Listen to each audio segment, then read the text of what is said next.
Tahukah kalian bahwa Golgo 13 tidak hanya sekedar menjadi manga aksi terlama yang masih diterbitkan hingga saat ini, tetapi juga sudah tercatat dalam Guinness World Records pada tahun 2021 sebagai serial manga dengan jumlah volume buku terbanyak?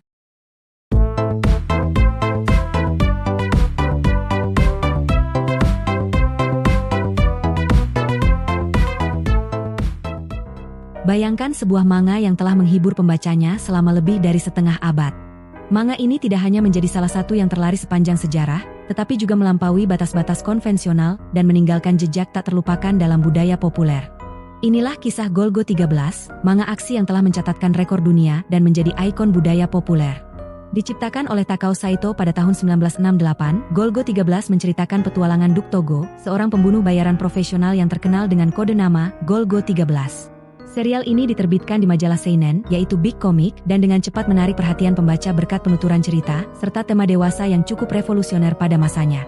Tahukah kalian bahwa Golgo 13 tidak hanya sekedar menjadi manga aksi terlama yang masih diterbitkan hingga saat ini, tetapi juga sudah tercatat dalam Guinness World Records pada tahun 2021 sebagai serial manga dengan jumlah volume buku terbanyak? Dengan lebih dari 300 juta kopi yang beredar dalam berbagai format, Golgo 13 merupakan seri manga terlaris kedua setelah One Piece dan menjadi serial manga kategori seinen terlaris sepanjang masa. Dengan karakterisasi yang kuat dan kisah-kisah kontroversial serta menegangkan, Golgo 13 telah menjadi salah satu ikon terbesar dalam dunia manga seinen. Warisan epiknya tidak hanya terletak pada rekor penjualan dan penghargaan yang diraihnya, tetapi juga pada dampak budaya yang ditinggalkan dan dirasakan hingga saat ini, khususnya karakterisasi mata-mata atau pembunuh bayaran dalam film, novel, manga, dan game-game. Bahkan, karakter Duke Togo diyakini telah menjadi inspirasi utama untuk Agent 47 dalam franchise seri video game Hitman. Bayangkan sosok misterius yang hidup dalam bayang-bayang. Seorang pembunuh bayaran berdarah dingin yang siap melaksanakan tugasnya dengan keahlian menembak luar biasa. Mari kita berkenalan dengan Duke Togo, alias Golgo 13. Meski terkenal dengan sikapnya yang dingin dan gaya flamboyannya dengan lawan jenis, masa lalu Golgo 13 sepenuhnya menjadi misteri. Tidak ada yang tahu tentang asal-usul, etnisitas, ataupun kebangsaan yang sebenarnya. Berbagai cerita telah memberikan detail tentang masa lalunya, namun kisah dan latar belakang hidup Duke Togo sengaja dibuat kabur dan diragukan kebenarannya. Identitas aslinya menjadi spekulasi pembaca dan penggemar, dengan banyak teori yang berbeda-beda. Golgo hadir sebagai antihero yang tak kenal ampun. Kapanpun dia menerima pekerjaan, dia tidak akan berhenti sampai selesai. Digambarkan sebagai sosok pendiam yang hanya berbicara jika perlu, Golgo kerap dikisahkan tanpa hati nurani, membunuh targetnya dengan tangan dingin. Satu-satunya norma yang ia pegang adalah kode etik sebagai seorang pembunuh bayaran. Tidak melayani pemerintah atau negara tertentu, Golgo 13 digambarkan lebih seperti mesin pembunuh tanpa latar belakang.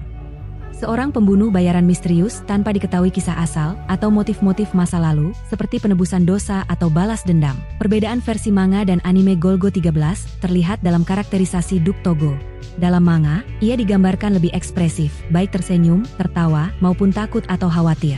Meskipun seiring berjalannya cerita, ekspresi tersebut menjadi semakin jarang terlihat. Sebaliknya, di versi anime ia selalu digambarkan dingin dan jarang menampilkan emosi di wajahnya. Penggambaran karakter pembunuh bayaran dalam manga Golgo 13 oleh Takao Saito dapat dipahami jika dilihat dari konteksnya, yaitu ketika manga ini pertama kali dirilis pada tahun 1968. Pada masa tersebut, dunia sedang berada dalam situasi perang dingin, di mana topik-topik seputar mata-mata, persaingan antara negara-negara barat dan timur tidak sekedar fiksi belaka, melainkan mencerminkan realitas yang dirasakan dan dihadapi oleh berbagai negara pada saat itu. Namun, yang menarik adalah bagaimana kisah-kisah Golgo 13 tetap relevan dan diminati oleh para pembacanya, bahkan jauh setelah Perang Dingin berakhir. Hal ini terjadi karena tema-tema seperti kejahatan berskala internasional, intrik dan konflik politik, serta kondisi dunia hingga saat ini masih tetap sama. Yang berubah hanyalah era dan zamannya. Dunia kini berada dalam wilayah abu-abu, di mana tidak ada lagi pembagian hitam putih antara kebaikan dan kejahatan yang absolut. Semuanya menjadi bias, menciptakan sebuah ekosistem yang tetap relevan bagi kehadiran seorang antihero seperti Golgo 13. Dengan mengusung tema-tema seperti itu, Golgo 13 mampu menarik perhatian pembaca yang tertarik pada cerita-cerita aksi yang kompleks, dengan intrik politik dan motif-motif gelap yang tersembunyi di baliknya. Karakter Golgo 13 sendiri, sebagai seorang pembunuh bayaran profesional, merepresentasikan ambiguitas moral yang seringkali terjadi dalam dunia nyata, di mana batas antara kebaikan dan kejahatan menjadi kabur. Golgo 13 memiliki keunikan tersendiri dalam penceritaannya. Serial ini tidak memiliki plot utama yang koheren. Hampir setiap cerita berdiri sendiri, sehingga membacanya tidak harus berurutan. Awalnya, Golgo 13 lebih bergenre noir klasik yang menceritakan kisah-kisah kriminal dan kejahatan. Namun, manga ini terus berevolusi dengan tema cerita yang lebih baru. Melalui tema barunya, manga ini lebih banyak mengisahkan sepak terjang Golgo 13 di tengah-tengah konflik dan peristiwa politik dunia terkini.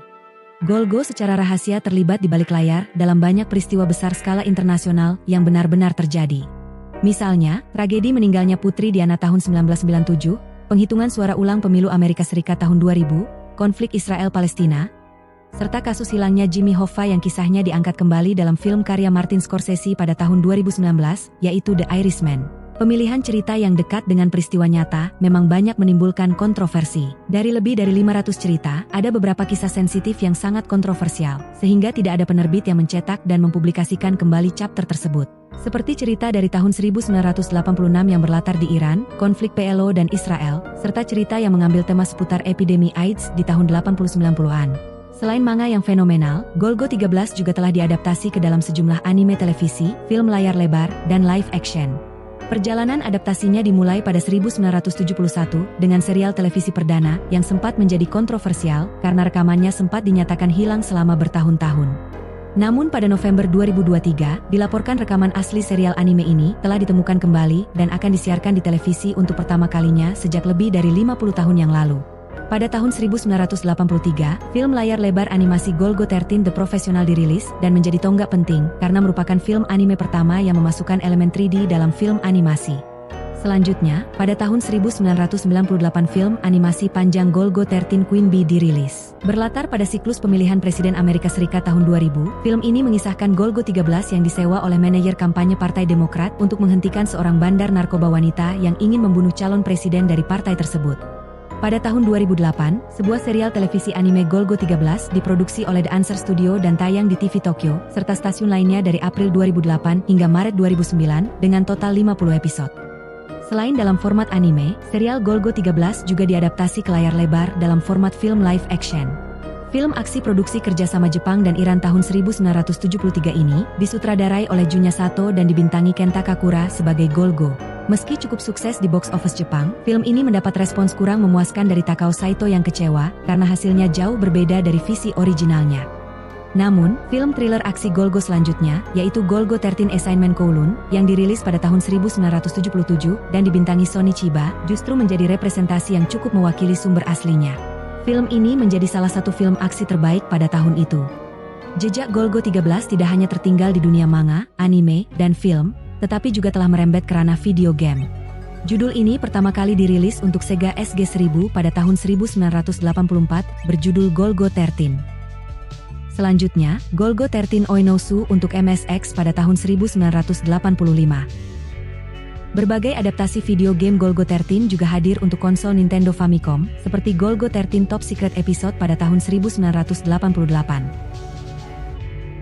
Dan The Mafat Konspirasi pada tahun 1990. Hingga Golgo 13 File G13 yang dirilis untuk Nintendo DS pada 2009 oleh Marvelous Entertainment. Dengan adaptasi ke berbagai media seperti film live action dan video game, Golgo 13 telah membuktikan dirinya sebagai salah satu judul manga yang berpengaruh dalam budaya populer. Meskipun sang kreator asli, Takao Saito, telah meninggal dunia pada 24 September 2021 yang lalu. Namun, kisah Golgo 13 masih terus berlanjut hingga saat ini. The Saito Production, sekelompok kreator manga yang selama ini memproduksi Golgo 13 bersama Takao Saito, tetap melanjutkan karyanya dengan asistensi dari Departemen Editorial majalah Big Comic. Perjalanan panjang Golgo 13 yang telah melampaui setengah abad merupakan bukti kuat bahwa karya ini bukan sekadar judul manga aksi biasa. Dengan penceritaan yang berani, penuh kontroversi dan kemampuannya untuk selalu mengikuti perkembangan zaman, Golgo 13 telah melekat di benak dan hati para penggemarnya. Tak heran jika Duk Togo, alias Golgo 13, kini telah menjadi salah satu ikon budaya populer yang dikenal di seluruh penjuru dunia.